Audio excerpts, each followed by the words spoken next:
Welcome to the PI Podcast, Political Insights for the Palaging Inis. I'm your host, Matt, and with me is my co-host, political scientist, meme lord, and level 69 undead warlock with lawful evil alignment and equipped with the orb of Marxism and the staff of dialectics, Borge. Okay na. I should start playing D&D myself. PI nyo, PI nating lahat, Borge here at your service. Yes, welcome to episode 19 of the PI Podcast. It's been a long journey. It's a lot. Yeah. 19 na. Nagawa. We're almost 2 decades. 20.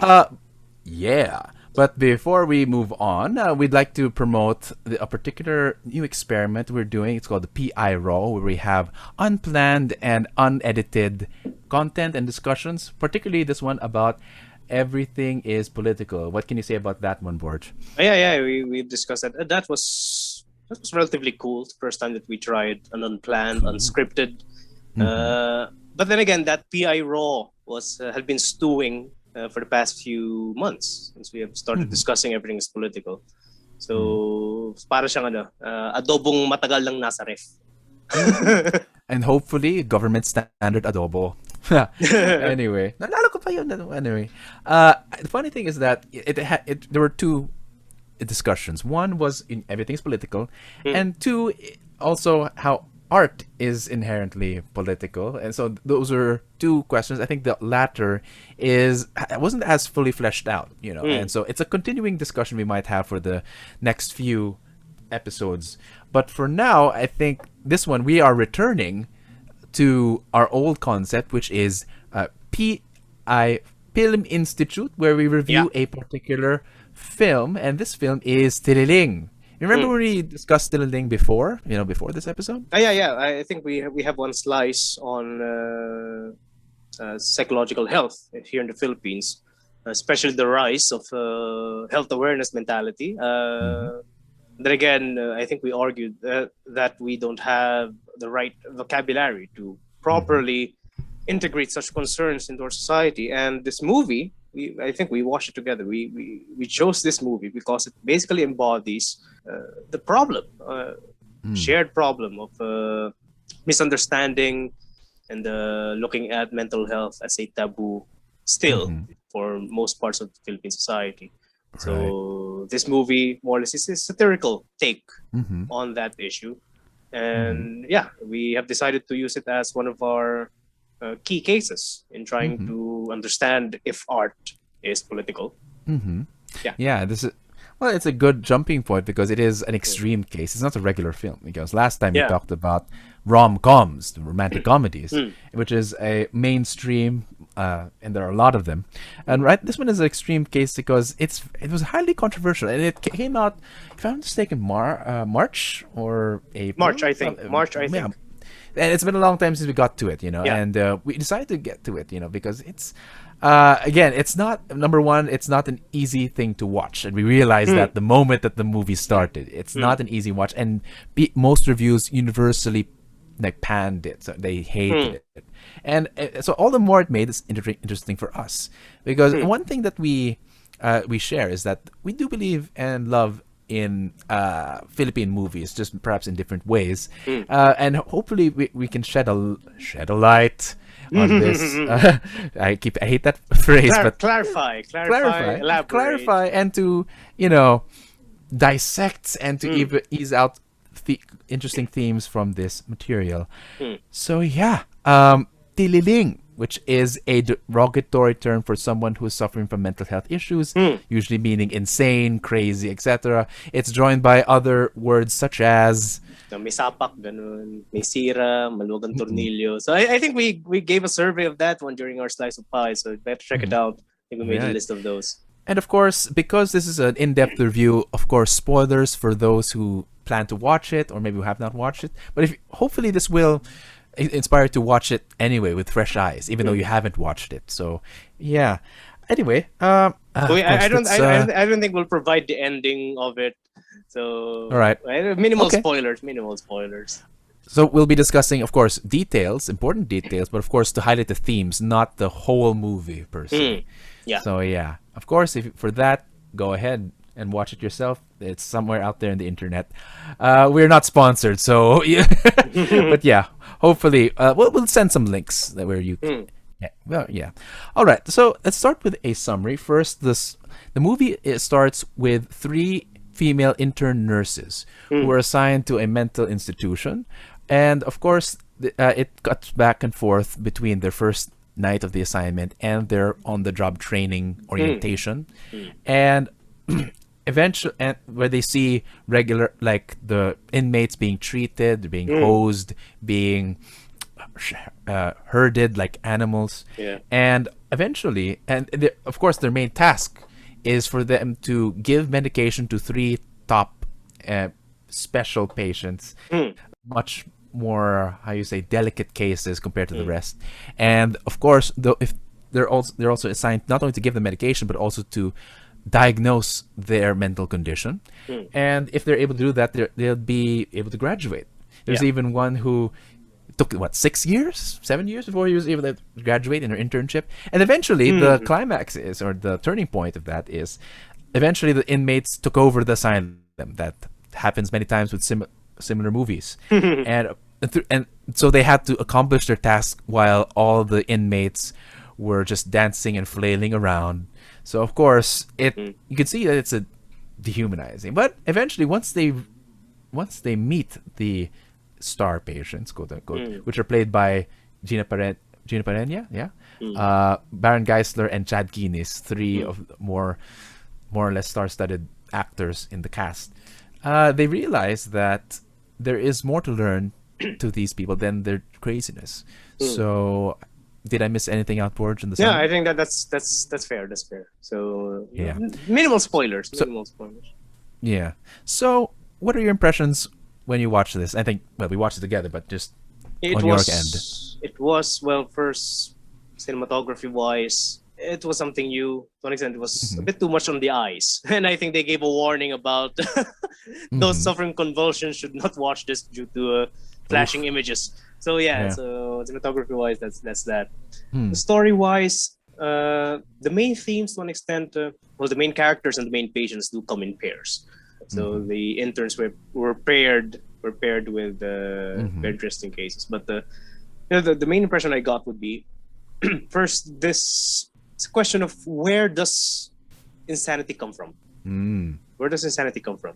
Because basically the stories of those who went insane, the three special cases, their breakdowns were caused by other people, first and foremost. Right.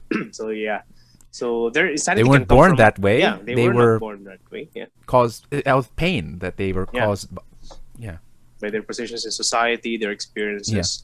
So it's basically the social roots of insanity, to an extent. And that reverberates back to what kind of society do we have? Are we a society of sane people? So What about you? What did you get from it?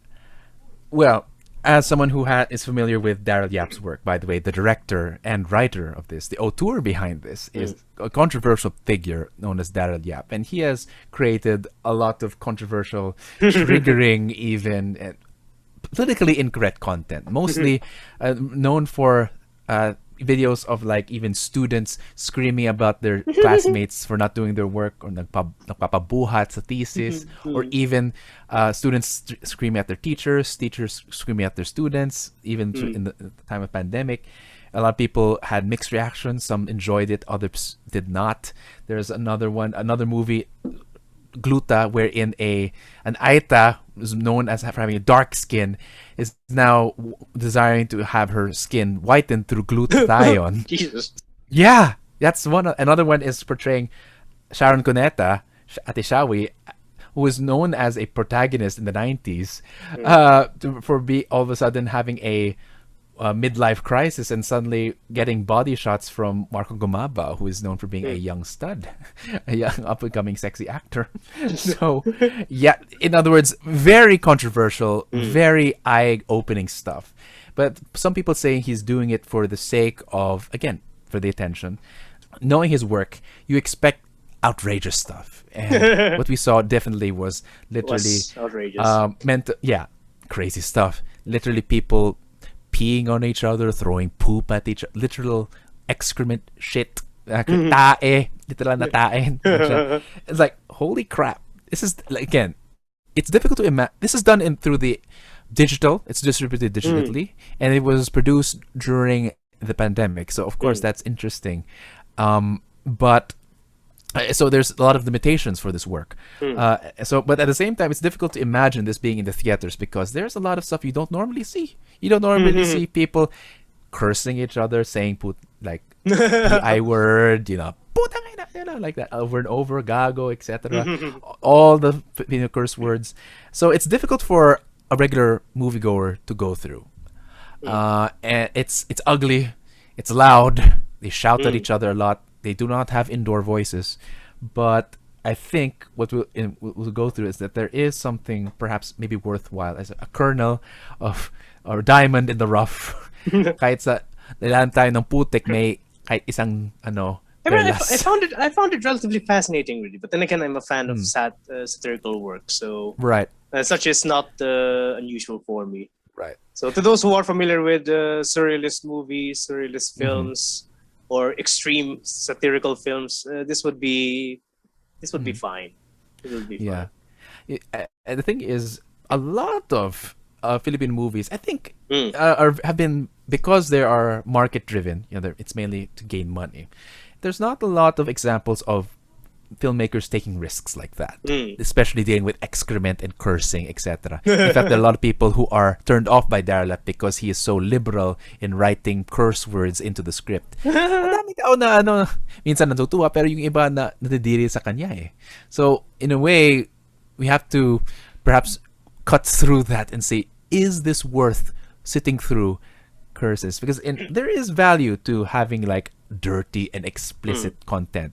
In a way, it's a release of id energy. So kahit sila na lang magmumura imbis na ikaw, di ba? We elected one into presidency as far as I'm concerned. So he's in a way he's riding that fascination of the, how would you call it? What's the word? Palamurang mga Pilipino to an extent. Palamurang Pilipino. Well, the vulgar. There we go. The vulgar, of course. Yeah. The populace. But for those with middle class sensibilities, this would turn you off, of course. But again, is there do you think there is a purpose to using this expletives and excrement? Or yung tae, tsaka tangina? No, because the thing is, when the sane and the insane collide, emotions run high, and emotions are usually expressed as grunts, as expletives. So again, the story was all characters were in dire conditions. The sane ones are starting to lose their sanity. Yeah. The insane ones are trapped in their own problems. So, there's much stress. So whenever someone's stressed, I mean, cursing is the most natural thing to do. Right. I would be off if the entire movie didn't use a single curse word, because that would be unrealistic. Would be unrealistic. If you're trapped with a bunch of crazies and people started peeing and throwing poop at you, of course you'd mapapamura ka. Mapapamura ka. Or chasing you around. Yeah. This is the PI podcast. Magmumura tayo ngayon. Well, one thing I want to get to what you said. There's technically, there is no line between sane or insane. It gets blurred. Of course, naturally, when the movie starts, there are the nurses who are presumed sane. Akala mo matinong tao. Tapos yung mga baliw o yung may tililing. May tililing at walang tililing. And then, but as the plot goes on, habang tumatagal ang ang palabas, bilang lahat sila may tililing bigla, diba? Makikita mo na parang halos pareho na sila. That's the one thing. In fact, that's what people are worried about. Like, perhaps you're punching down or insulting or oppressing, even cinematically oppressing people suffering from mental illness, and that's what most people have a problem with from the poster. From the poster. But the weird thing is that what happens in this movie is that there's a equalizing effect. Number one, because they're starting to get covered in shit and filth. Technically, they start to smell like the inmates. Nagiging baho sila katulad ng mga may tililing. And at the same time, you get to learn the story of the inmates. In other words, it's equalizing. For them, you get to understand their backstories better. And like I said, they're not defined by their illnesses. They're just people who suffered a trauma. may nangyari sila at may pinagdadaanan sila sa buhay. Yeah. Kaya ganyan sila. Hindi The basis basta-basta of baliw. their the basis of their sickness is not genetic. So again, I It's think social. this would be one first and foremost a qualification that we must take regarding understanding this movie is that it is a movie about socially inflicted mental illness. Right. So I think people would be offended if it would refer to those who are genetically impaired. Yes. But this is not about the genetically impaired. This movie is about those who suffered through society. And equalizing factor, I think the better term is just blurring the lines. I don't think there's some equalizing factor to an extent. It's more of the lines between sane and insane are so blurred that they can begin to switch places. That even the insane ones, you will know that the insane ones, the problematic ones, they became insane because of sane reasons. That was the sane reaction to such a problem that they had faced. Right. So the last moment of sanity is to be insane. Right. Actually, if I were to rephrase what you just said, to find the sane in the insane and vice versa. In other words, there's someone who you can understand and speak to in the inmate, where at the same time, even in the nurses, you see that they themselves have, how you say, pain and impairments. Yeah. Yung isa nga, siyam na taon, hindi pa siya nag-graduate. Yeah. It even ends with a mirror. That's the point. That's the ending. It's the mirror of them looking, and then they see the inmate again, and then the inmate looking at them, and then seeing the nurses. That's I wouldn't say equalizing, but I suppose how do you say that? Having a relationship, or like empathizing, the empathy that's occurring. Each of them looked at the mirror. They saw themselves, and they can still recognize themselves. Yes. So I think that there's something sane in all of them. Right. So yeah, that's a lot that's been going on there.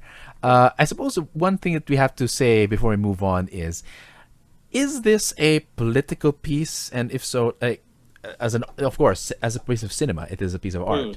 But how is this political? So in the way we define here as art as political. So in what sense is this a political piece of art? Well, we say that art is political if it is concerned with a public issue or with a political issue. And this film is explicitly concerned with political issues. I mean, there were many lectures trying to explain or to give context or to give background, to give an explanation. I think the creator knows that the movie would get flack, hence things must be explained. So yeah, and the explanations were, of course, trying to raise where the hell did insanity come from. Right. In fact, there are two specific. Well, I don't know about the third actually. There's two specific storylines of the inmates. Number one, I think one inmate played by Gina Pareño. Gina Pareño, is that her name? Yeah, I think probably so. check that. Yeah. Gina Pareño. She's a very good and legendary actress. I have to get wait.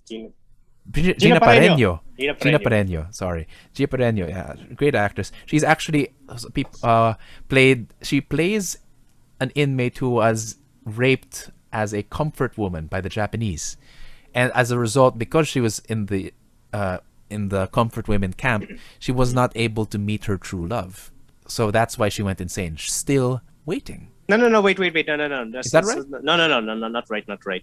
She was not a comfort woman. She was raped. She was just basically gang raped by the Japanese. The Japanese threatened her family that they would kill her family again. So she offered herself to the Japanese.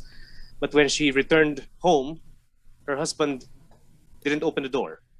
Because he could not wait in a way. He got tired of waiting. He couldn't bear the fact that his wife got raped. Simple as that. So the insanity was triggered by the fact that she sacrificed herself for her family, but her husband rejected her afterwards. So her sacrifice was to an extent backfired on her. Right. So that's basically a conflict between a sacrifice made by a person and the morals of a society. At that time, it's a conservative man.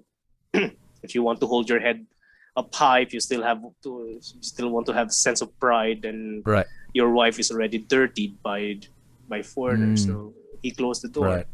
That's why he went. That's why she went insane. Anyway, that's interesting. It says a lot about how women are looked at generally by society, and the fact that her own husband still felt social shame. It could not open the door. That's a sad part, and that is political in a sense because it is a public perception of women who have been raped. Yeah. On the one hand, they are people who are victimized, and there are people who fight for them. On the other hand, they're also broken goods. So And not broken goods. Let's just say, well, for her spoiled case, goods. that's how people would look at them. But what makes what makes her case far more depressing was that she sacrificed herself. She was not forced to give herself to the Japanese. She did it for her family. So lalo sumakit. Mas masakit yung kaso niya pag ganun. Like her sacrifice was not recognized. She suffered the cost, but not the benefit. She suffered because of her sacrifice. Right. Doubly suffered. Right. And okay, so that's Gina Pareño's storyline. And then these characters have names, but we can't remember it for now. But let's just call it. The other one, played by Chad Kinis, is someone who works as an arsonist and who burns informal settlements to the point where, if I remember correctly, he felt. Does he feel guilt about it? Or how does he feel about it? No, what happened was the last case that he was assigned to before he went insane. He was recognized by the community, right? And they burned his house with his parents in it. Oh, he was doing the arson. He was serving as an arsonist so that he can pay for the medicine of his parents. In the end, his parents died because the community took revenge or tried to prevent the burning of their own village. And that's political because, again, it's man versus his community. Yeah. For the sins that he committed against the society. Oppress. In a way, he was an arm of oppression himself. Yeah, he was an arm of oppression.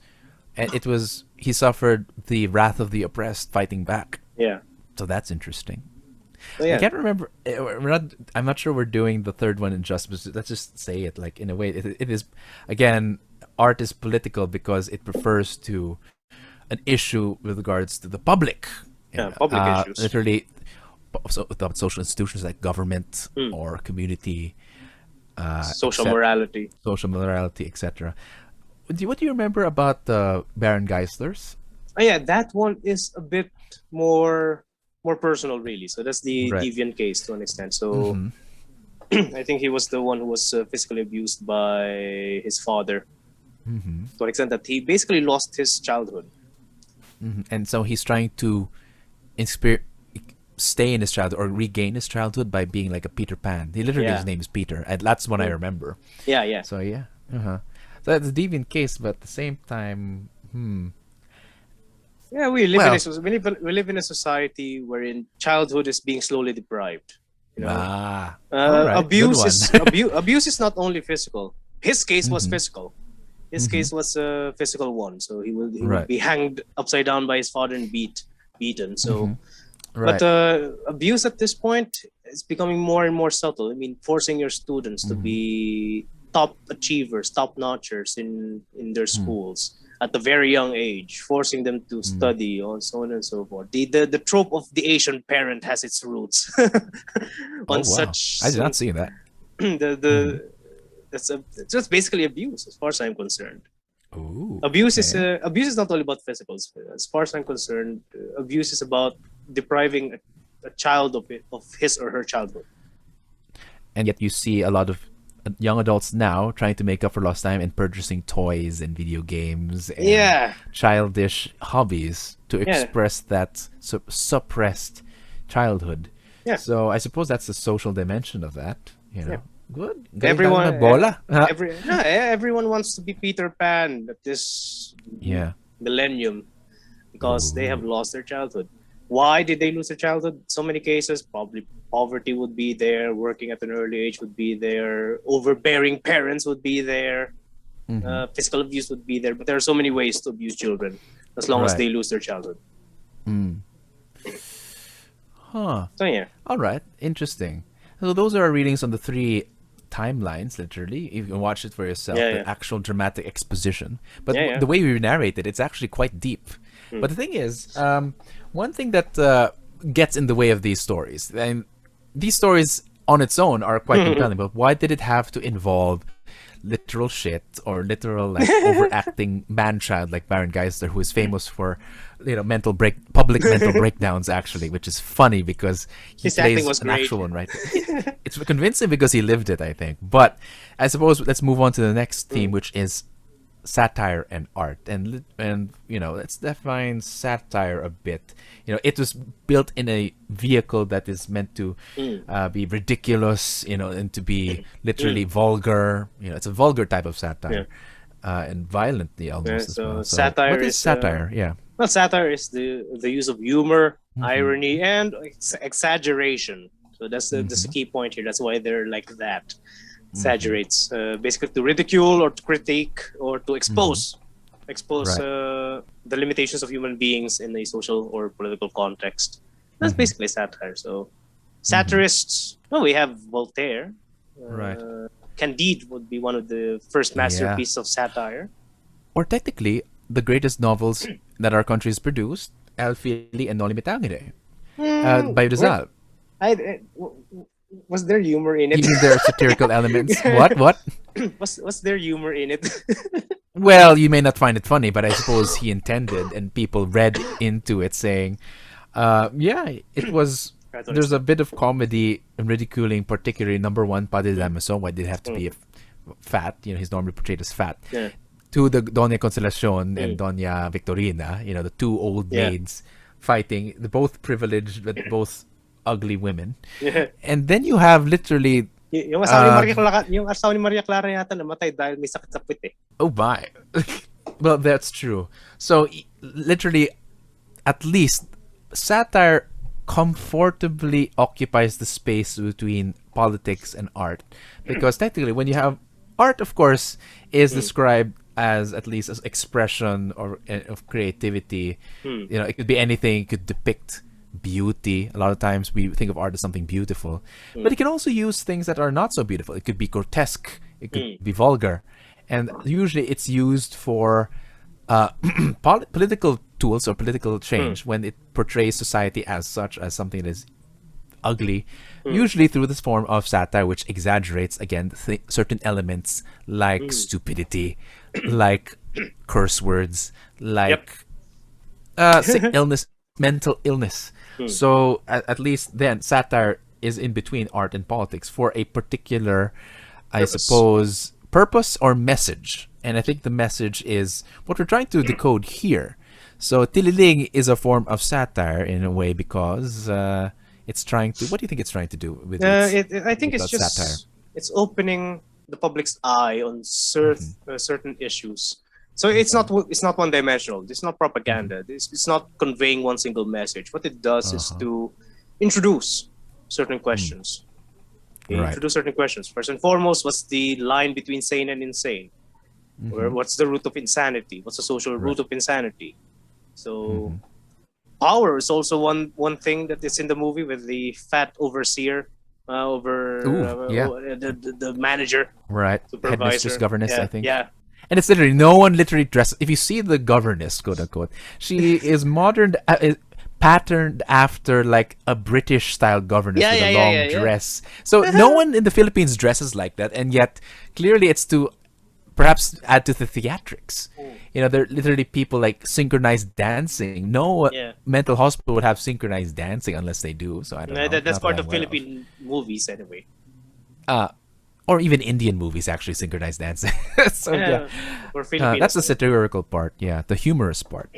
Come to think of it, did you find this movie funny? Satires usually use humor. You found it funny, okay? There are funny moments in that. Right. What made it funny? There's some just moments. For example, the interns fighting over someone's underwear would be funny. Oh yeah, that felt like a bit left field. It had nothing to do with mental illness, and yet maybe perhaps it's to show that they're people losing are crazy. it. Yeah, they're losing it.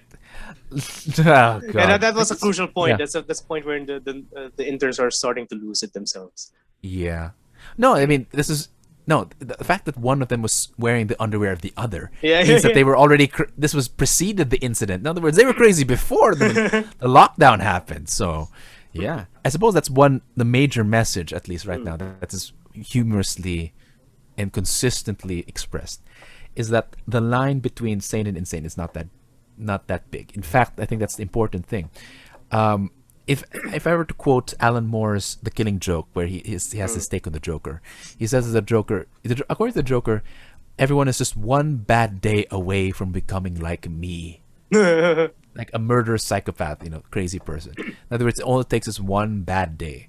And I think the three main special patients, or even all the patients arguably, had one bad day more than the nurses. Yeah. So I think that's the point. And so one thing we can extract from that, I suppose, is a message, maybe even a moral lesson, is to be kind, because these people are just suffered a bit more pain than you did. But you also suffered pain, as maybe if you're from the part of the nurse. Yeah. Empathy would be there. Yeah, empathy is there. But I think another thing that would probably be important is in the backdrop of it was, of course, the actual mental hospital. They apparently they used an abandoned building, but according to I had this talk with the students who also reviewed the movie, and they said that they used a real mental institute. It looks like the real one, where they had very little space, rusty bars. So it was an authentic portrayal of the mental hospital. What do you think about the backdrop? Yeah, it's dilapidated. Yeah. Well, backdrop. Well, I think it fits the entire crisis nature of the story itself. So, but regarding the depiction of is it accurate or not, I really cannot answer that, because I've never seen. Curiously, I've never seen a picture of our own mental institutions. I should take a picture of those. I should try to find. But it's not that hard to believe that it is real, because if you see any other government facility, like any public hospital or any public hospital, dilapidated. Dilapidated. So that's in a way, it's exaggerated, but it's not that far from the kind of facilities that we have here. Yeah, it doesn't take much to exaggerate it. Oh yeah, it's a shitty place. It's literally filled with excrement. It'd be amazed like how they were able to keep people there. It's not that hard to take over if you think about it. Yeah, it's just a concentrated version of society itself, And that's one thing. That's why I would like to emphasize that something that we can take from the political nature of this film is that, according to Fromm, philosopher and psychologist Erich Fromm, he poses the question: is society really sane? Because according to Fromm, those who are suffering from mental illness, those who are suffering from what you call hysteria, he would call it that way, but those who are suffering from mental illness, they're the ones who are actually resisting the forces of society in order for them to be free. That's the cost of their freedom, which is to be insane. Well, the sane ones, they're the ones who sacrifice their own freedom, hence they're also subject to mental illnesses as far as capitalism is concerned. So then again, the three main patients, they were the ones who actually suffered from society's wrath to an extent. Hence so society itself to an extent may be insane. It just passes on its insanity to its individual members. Yeah. It's funny. It's through that movie that I actually realized what Tililing meant. It literally means the bell. And if you notice, like a visual cue of Tililing is whenever you ring the bell, like a literal hand bell, their tongues wag left to right, and it's meant to mimic the bell. Like that. I tried. It's a podcast, so you won't see it. But it's like but it's also a Pavlovian condition. When you ring the bell, they condition people to like they freeze when you. That's why I said in weird Tililing laban sa may tililing. Why do you think we have that metaphor for that bell? Why is that an indication for craziness? Yeah, probably for that one. I would agree with that. That's the first time I've realized that one, that they actually mimic the bell. But I think it's just it's a nod to Pavlov and his experiment on bells and conditioning, wherein ring the bell, the dog would salivate because it would associate the bell with the food. So are you saying that Philippine idiom is aware of Pavlov and his experiments? I think he was. I think the creator was. But is Philippine idiom aware of Pavlov regarding Tililing? Uh-huh. Uh, Kasi ang pinagmulan niyan may alog eh. Alog. May kalog. Maybe there's maybe it's because when you shake the head, may tunog. Yeah. So in other words, which means it's loose. uh-huh. Which means it's loose. It's You hear a sound when you shake your head. Yeah, siguro Tililing came from that.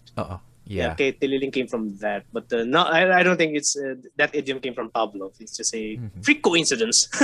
A freak coincidence. Right. All right. I suppose we talked about its hidden meanings and the hidden political dimensions, and that's fine.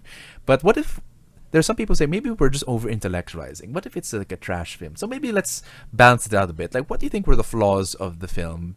I mean, given the fact that it has a limited budget, and they didn't have a lot of time. Yeah, they had to recycle a lot of yeah. Bad side of it. That's one thing.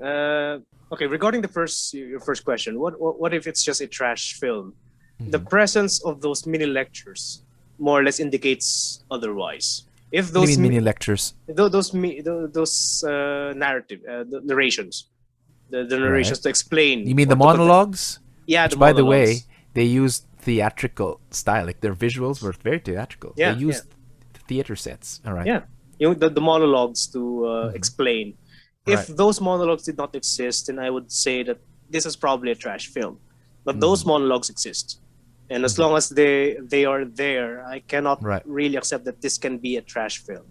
But the bad things about it, just to balance things out, curiously, I can't see that much. Probably the nod to Filipino films.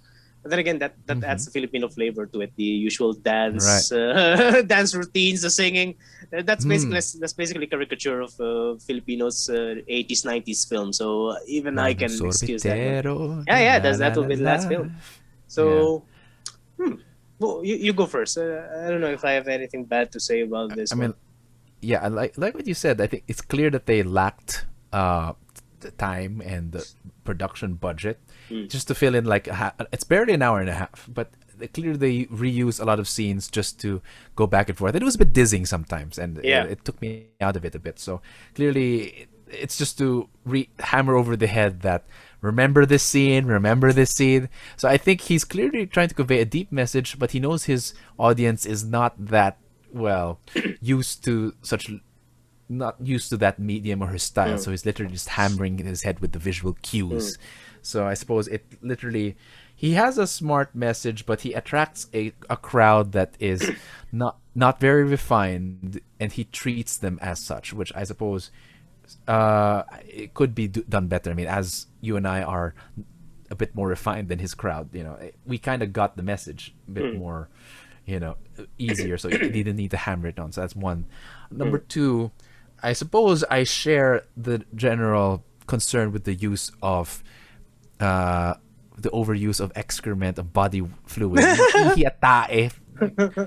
Was it necessary? How much of it is necessary? And the excessive excrement. That I say. I again, I can't say it's too bad. It's a bad thing.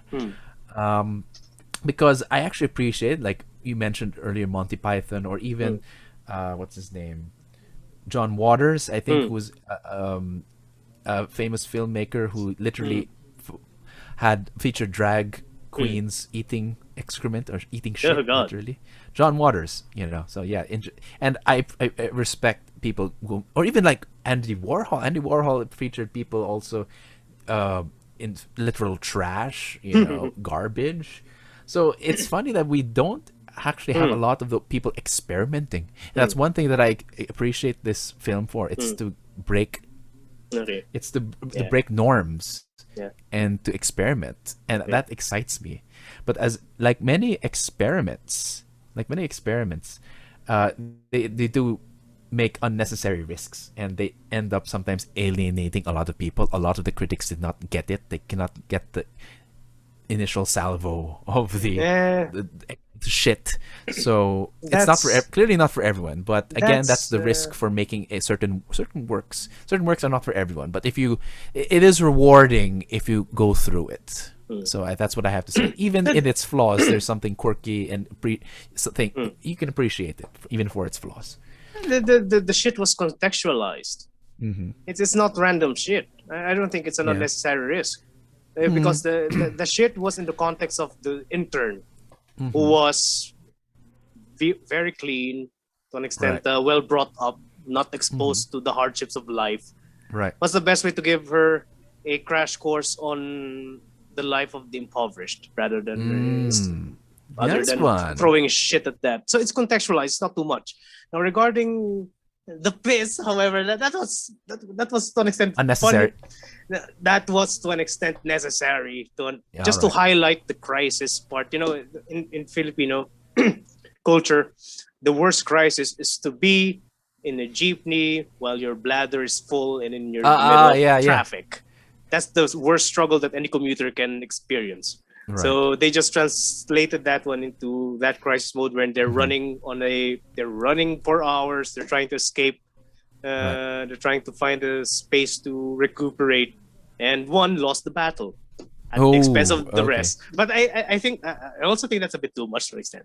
They could have done it in a more subtle yet still humorous way. But that was a bit too much. I suppose some scenes is to again prepare you for that. So before the shit, they give you piss just to prepare you for the shit in a way. So in the way that sets, sometimes things are there just to set the tone. But again, we might be over intellectualizing it. So I suppose one thing that I think one last question we can run through is that we know this is satirical. We know it has something in between. So what is its place in Philippine cinema, and what do you think this implies in the future? Maybe is there value in what Daryl Yap is doing, you know, or is he just another provocateur? Some people are provocateur just to provoke for the sake of provoking. Some people accuse him of that, just being a sheer provocateur. But does he have method to his madness? What do you think? Is provocateur a derision or a compliment? Some people think it that way. He certainly finds it a compliment. Maybe that's why he still has it. That's the purpose of provocateurs. They are meant to be complimented by insults. So that's his position in society. So what's the position of this film in society? If it is meant to show people the reality of mental health in the Philippines, then it probably failed to an extent. But because it shows something different, you know, it shows not it shows not our policies on mental health per se, but on the mental health of society as a whole. Are we living in a sane society? I think that's the main question that it to an extent provokes. Are we a sane society? And it's a difficult question to address, because if you say that we're not in a sane society, then what on God's name are we? So, but I think this film may age properly. I think the value of this film would not be immediate to an extent. It would not be immediate. Right. It would depend on whether those who appreciate it actually more or less try to promote it. And to an extent, even I'm promoting it. So for our listeners here, give it a try. If you have watched it before, try to watch it again using the insights that we have formed here, the questions that we have asked. So yeah, he's a provocateur. That's his position. So we should not expect anything less. So that's his place. So our place is to make sense of provocateurs' products. Oh yeah. So in other words, he there is value to his existence because he brings to attention things that aren't all entirely obvious, or some things we may need to relearn. In a way, like I've seen this. I've seen lessons like this before, like inmates taking over the asylum. You know, what even the Killing Joke did it like still much better. You know, in Batman and the Joker, but at least it's nice to see someone taking risks using the Philippine flavor or even Philippine accent. Like, and I think it's good to see, like, even there's a John Waters here, even though John Waters is not for everyone. So I appreciate novelties. Sometimes I appreciate novelty for the sake of novelty, but in this case, there's even aesthetic novelty in the Philippine cinema, and I think it's a sign that we need to take more risks, even vulgar risks, in some films. I mean, the fact that he has so many films that are coming out right now. Like I can name 5 films that like 5 trailers for 5 films that came out this year. Oh. And that's like, yeah. It's Like he prolific. did like Joeable, he did ang babae na walang nararamdaman, I think, or something. And then there's another one, yung kay Ate Sharon Cuneta. He got Ate Shawi. Re-virginized, I think. That's the title. Re-virginized. You saw that? Yeah. Yeah, I saw like, the... Yeah. So it's like, clearly, producers are seeing something that is worth, I suppose, funding. Again, it's not for everyone. And again, I'm not sure I'd watch it again. In fact, after that, I was thinking whether I should watch it again. I don't think I can, but I appreciate for having watched it once. Some films are like that, but I think that's one thing I can say, that it's worth taking certain risks, even aesthetic ones, like, or even anti-aesthetic ones, like something using the grotesque in the Philippines. Pangit. Yeah. You know. The thing is, it takes much energy, takes so much risk to try to expose the underbelly of a society. It's like turning a cow on its back. Okay, so you either get crushed by the cow, and of course you need so much energy to try to overturn the cow. So that's basically what he's doing. That's what provocateurs are supposed to do. So to try to expose the underbelly of society. And ever since 2016, I think our underbelly have been exposed. Or is being exposed right now. So I think the next question would be, what should we do after Daryl Yap? So he would keep on producing this type of thing. So the value of his work can only be extracted properly in relation to works that would respond to it. Actually, I think technically we elected, the electorate elected a provocateur as a president. So, and we all know how that turned out. If there's a provocateur without substance, then we go after them. But again, we have to go through this. Even provocateurs deserve at least a fair judgment in what we're doing. And so, yeah, I think that's one thing we have to respect, at least, if not necessarily completely appreciate. We do, you and I appreciate it, but again, we both know that not everyone can. It will have a hard time finding an audience. But again, if there's a common audience among our listeners, feel free. So yeah, he's a provocateur. Judge him as a provocateur. I mean, you judge a fish based on how it swims. So if he provoked you, then he's doing his job. Yeah, and to provoke thought, even though he does not have a message for you, perhaps even without it, just the fact of saying, "Why am I provoked?" That question of reflection, saying, "Why am I provoked? Should I be provoked? Did it deserve my provocation?" So anyway, so that has been a great discussion of our Film Institute without a guest. So I'm still trying to find the entrance music for that movie. I want it. Literally, it's like in a choral. That's one thing. I love it. The entrance music of that triggered my idea that insanity is, to an extent, a form of freedom in its deformed way, because that music had the vibes of freeing. It's open chords, choral work, high notes, high pitches. So it has the feeling of being free. Yet the words is basically that of frustration. So it's basically how does it? Like it's a son of a bitch again. Mother's a whore. Your mother's a whore. For our international listeners. So my God, it's fascinating. I mean, you'd think that curse words have lost its luster, or like like in this day and age when everyone can curse, even the president curses. But they're even great. They made that song. There's even this other song that you and I love. It's literally the bad version. Putang ina mo. Putang ina mo. Putang ina mo. All right, that's enough cursing. We have listeners from high school. Regarding the movie, regarding the strategic use of cursing, so I think this would be the opposite of the Death of Stalin. Because the Death of Stalin, there was also a lot of cursing, but a bit more strategically placed. So the director was explicit about that. So strategic use of cursing, but this one is the opposite of that, which is it's everywhere. Because it is a crisis. It's a crisis movie, so it would be everywhere, of course. Yeah.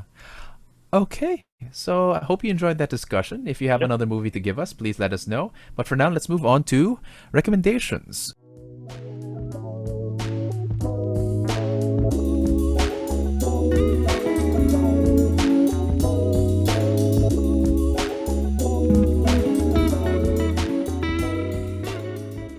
Where we recommend perhaps related movies, Mm. books, articles, videos, even music that can help supplement the discussion we had today, particularly about Mm. satire, politics, and cinema and provocateurs. Yeah. So, Borge, what do you have for us today? I am recommending the movie Mad to Be Normal. So Ooh, it's a it's movie. yeah, it's a What year? movie. 2017, I think. Okay, it's 17. new. I already sent you the some clips of it. R.D. Ling, Right. David Oops. Tennant. David Tennant as R.D. Ling, the Mm-hmm. psychologist, the infamous psychiatrist and psychologist R.D. Ling. Mm-hmm. So it's a short biopic on his methods in treating the mentally ill. So Right. one of the main arguments provided by R.D. Ling in his works, and to an extent he manifested in his own practice, was the necessity of empathy Mm-hmm. in treating mental illness. Mm. Necessity of empathy. So one part of this film, if you it would be one of the infamous case wherein R.D. Ling tried to talk to someone who is again a mentally ill patient who is not eating for days, silent, wouldn't talk to Mm. someone. What R.D. Ling did was to try to move into that person's space by not being overpowering, by basically removing his shoes, offering cigarettes to the patient, trying to make her talk. Mm. When the patient started removing her clothes, he removed his clothes just to make the Mm-hmm. patient again comfortable. Mm. So eventually, he was successful in, to an extent, making the patient respond. So they basically had lunch together in the cell. Oh. So that would be an infamous case that R.D. Ling did, and Mm-hmm. he was lambasted. He was criticized by mainstream psychiatrists at that time, Mm-hmm. who preferred more strict means of. Anyway, so Yeah. that's my recommendation. You can also find his books. His books are very small. I think they have some books here. Then again, yeah, the film would be a good start. Ah, right. Thank you for that. I have a similar one. It also involves, again, mental health or psychological treatment. I think you and I both love this movie.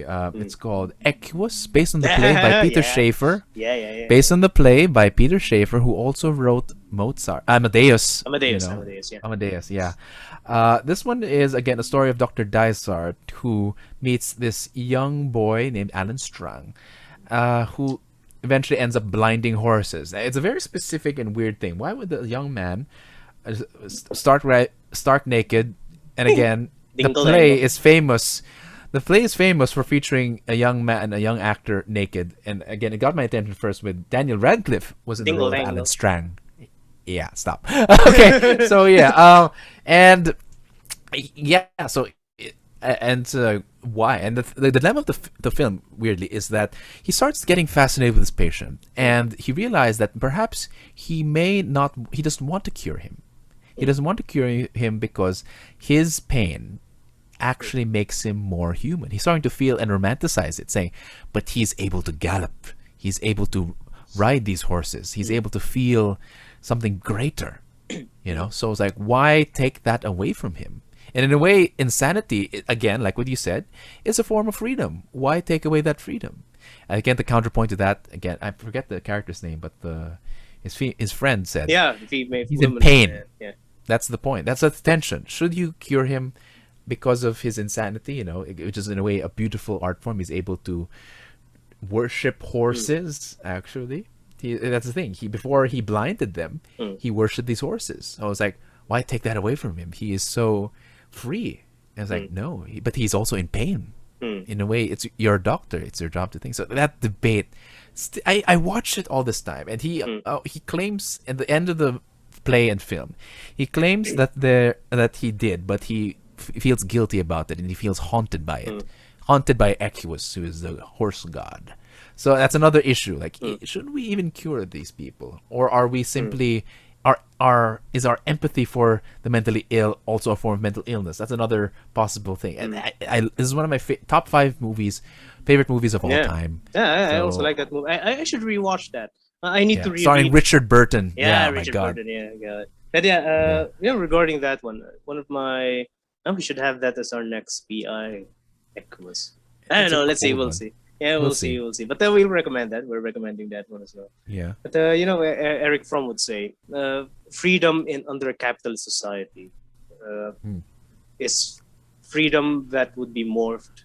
It would be freedom that would be attached with so much pain, but at least you would be free, and hence insanity.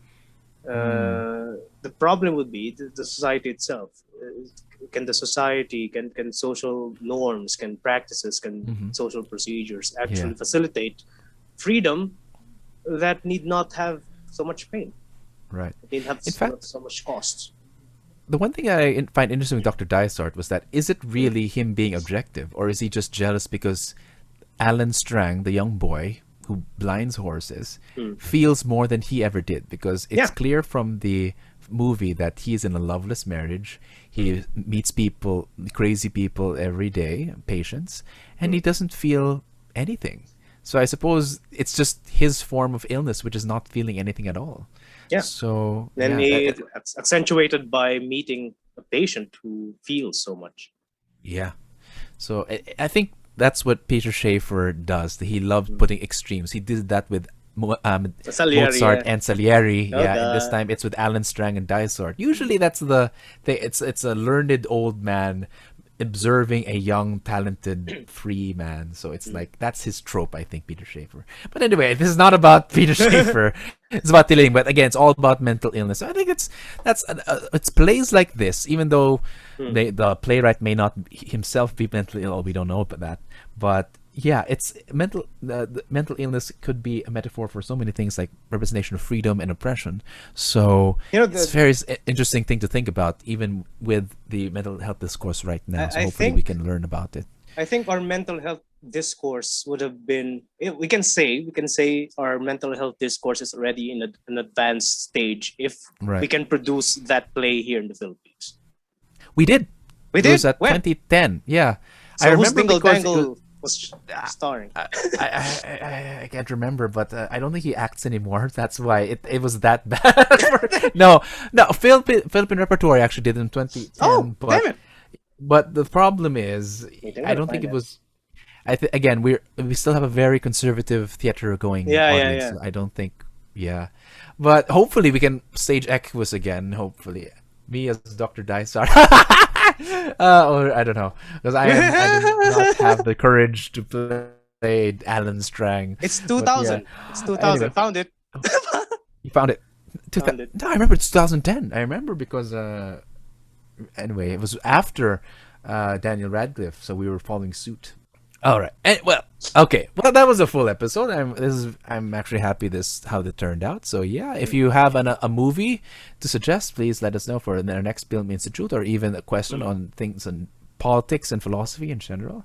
So find the PI podcast. It's available at Spotify, Anchor, and YouTube. If you have any questions, send it to us at pipodcastph@gmail.com. But until the next episode, magandang gabi, mga ka-PI.